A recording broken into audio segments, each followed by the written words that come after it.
Hello there, friends and family of Justin. My name's Ross. And my name is Dominic. And we were with Justin the day of the accident. And we put together this video for you guys to watch. It was recorded on Wednesday, July 25th at the Knotty Pine Supper Club in Victor, where Justin was living at the time. Unfortunately, we apologize, but towards the end, the video cuts out, but we're re-recording a part for the very end for you guys. Hearing our thoughts. Enjoy. Filming this for Justin's family. I'm going to send a DVD to his brother, sister, mom, and dad, so everybody wave, say what's up. Yeah, cool. So, yeah, good afternoon, everybody. First off, I want to thank everyone who took the time to join us in gathering today. I know that there are plenty of people who are either out of town or simply couldn't make it. Considering that Justin had been in this valley since April, it is amazing and apparent by the amount of people who are here today, both in person and spirit, just how many lives he has influenced. Whether you know Justin from work, the outdoors, or as the funny guy who does the incredible, you know that Justin was one righteous dude. As we've all discovered during the past few days, the local media can leave us confused as to what exactly happened.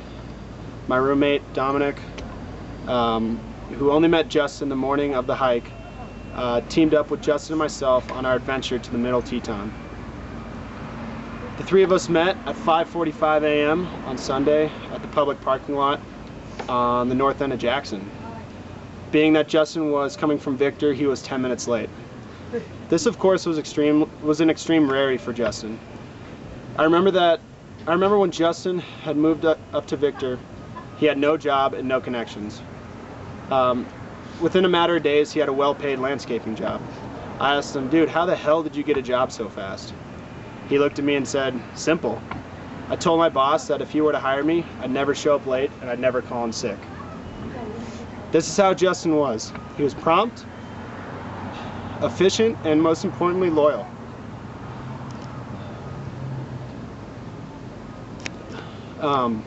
We drove north to Moose Junction, and the three of us talked about what mattered most at the time, getting to the top. As with any outdoor expedition, group dynamics is critical. We agreed which route we would take and what kind of pace we would set. We agreed that we would stop every so often to confirm that all of us were on the same page. Justin was at the forefront of these conversations. Carefully planning our day was of the utmost concern to him. We arrived at Lupin Meadows trailhead at 5:30 a.m. Justin was like a kid in the candy shop as he tied his boots and secured his gaiters. As we hiked up the South Fork of Garnet Canyon, Justin was in his element, reminiscing of his days working for the trail crew in California, expressing his dislike and knowledge for the numerous invasive weed species of Teton County, and, most characteristically, cracking jokes. I'd like to share with you one of these jokes that Justin told Dominic and me. He calls it the Polish fisherman. If any of you know this joke. I know this joke. So, there's this fisherman in Poland, and this is directly from him. I'm not making this up. Hopefully, you guys have a sense of humor to think this is funny. I know you will, but so there's this fisherman in Poland, and he goes out on this big lake, and he, uses his ice axe or an ice tool, cuts a circle, drops a line in, and he hears over his head, "There are no fish in there." And he looks around. He's like, what the hell was that? Doesn't think much of it. No fish, so he walks a couple feet, cuts another hole with his tool, drops the line, fishing. All of a sudden he hears, "There are no fish in there." He's thinking to himself, what the heck is that? Whatever, I'm just gonna try another hole. So he walks a couple feet, cuts another hole, drops the line in, and then again he hears, "There are no fish in there." And then he's like, all right, who are you? What's going on? Why are you telling me this? Who are you, God?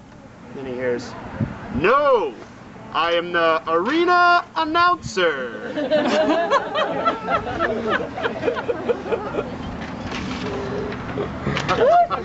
Oh. There it is, the Polish ice fisherman. Did a nice job on it. Nice job. That was a surprise ending. Tell that one to many, many people. As we approached the lush and beautiful alpine meadow, with the middle and south Teton in sight, Justin let out his patented Schwarzenegger voice. Quick, get to the saddle! My impersonation clearly doesn't give it justice. We carefully crossed and climbed the glaciers and snowfields, allowing us to inch closer to the saddle that separated the middle and south Teton. Once we reached the saddle, we rested. Justin took his ice axe and, like a true navigator he was, showed us valleys and lakes that were most easily accessed from the Idaho side. Looking west, his eyes moved across the landscape, left to right and then back again. I believe that Justin was, at this point, looking at the peaks, lakes, and trails he would have liked to enjoy. If it were up to Justin, he'd be up there every day, exploring every trail, every peak, and every rock he could get his 2 feet on. We continued to ascend up the ridge line into the southwest couloir, watching and listening to pikas and marmots. Little did we know, the subject of marmots would be the last time that Justin would crack a joke, but more on that later. With the sight of the early morning sun breaking over the summit, we knew that we weren't far from the top. Every so often, we stopped to take in the scenery to our backs. The sun's rays hitting the big holes in the Teton Valley, the scurrying feet of the marmots and pikas, and, of course, the fantastic rock that we were scrambling up.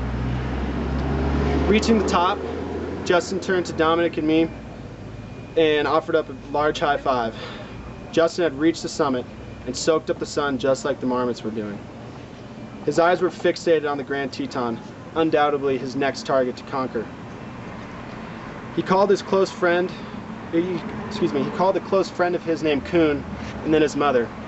Dominic and I overheard a conversation that he had with his mother.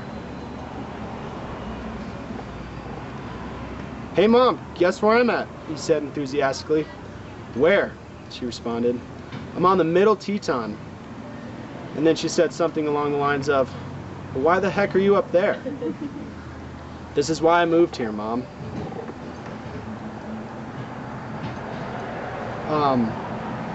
After Justin spoke with his mother and a few other friends and told them that he was in the coolest place in the world, Dominic and I were fortunate enough to witness the last joke that Justin would tell on Earth with us.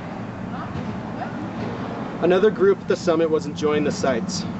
One woman in the group, who was clearly a foreigner, was near Justin when she remarked, "Oh, what kind of droppings are those right there?" Justin chimed in and said, "That right there's marmot poop." She replies, "Oh, what big poop for such a little body." Justin laughed and said, "You should see the poop that comes out of me." Oh no. After an awkward laugh from the woman and a hysterical laugh from Justin, Dominic, and I, the woman slowly rejoined her party. The 3 of us decided that we better start heading down, for the weather would be turning within the hour. The 3 of us stood up, shoved our belongings into our packs, and slowly started our descent. Within a minute, Dominic and I heard a large rock fall, but no immediate vocalization. The ensuing minutes and hours still remain a blur. Justin had apparently tripped and fell off the side of the ridgeline. After an eerie silence, a member of another party yelled at us, "Hey, your friend just fell." "Don't mess with us," was our first response. We couldn't believe it. As we looked down into the northwest couloir, Dominic and I frantically shouted his name. By this time, park authorities had been notified and search and rescue was on the way. The only visuals we had were his ice axe, his hat, and a space blanket that apparently fell out of his pack. It was very evident that Justin had taken a serious fall. We would not know how serious the fall was until we arrived at park headquarters. After shouting his name, Dominic and I began inching our way down in hopes of reaching him. The couloir was simply too steep and gnarly to descend by foot. All we could do was shout his name and hope that he would give us any signs of life. After speaking with the head rescuer at park headquarters, we were informed to do our best to point out exactly where he had fallen to helicopter pilots. The helicopter made several passes over what we presumed was the area Justin's body had laid to rest. By judging the helicopter's location, we assumed that he had fallen over 1,000 feet into a steep, narrow, and icy area that was only accessible by ropes. As the helicopter made one last circle to view Justin's body, I received a text message from park authorities that Dominic and I were to carefully hike down the route we came up and meet them at park headquarters. On our descent, it was chilling to think that Justin could still be alive and sitting in the pouring rain. As we discovered at park headquarters, Justin had indeed lost his life from severe trauma. In hindsight, though, it was almost comforting to know that he was at rest on a mountain. If it were any other place, it would be different. But he was on a mountain, just where he told his mother he belonged. On the climb up that day, Justin's charisma provided us with continuous laughter. Although Justin is no longer with us in person, let the thought of him provide us with laughter, enjoyment, and appreciation of life in the outdoors, and, most importantly, the pursuit of finding happiness. If you knew Justin, you loved Justin. I love Justin, and Justin, you are one righteous dude. I love you, man.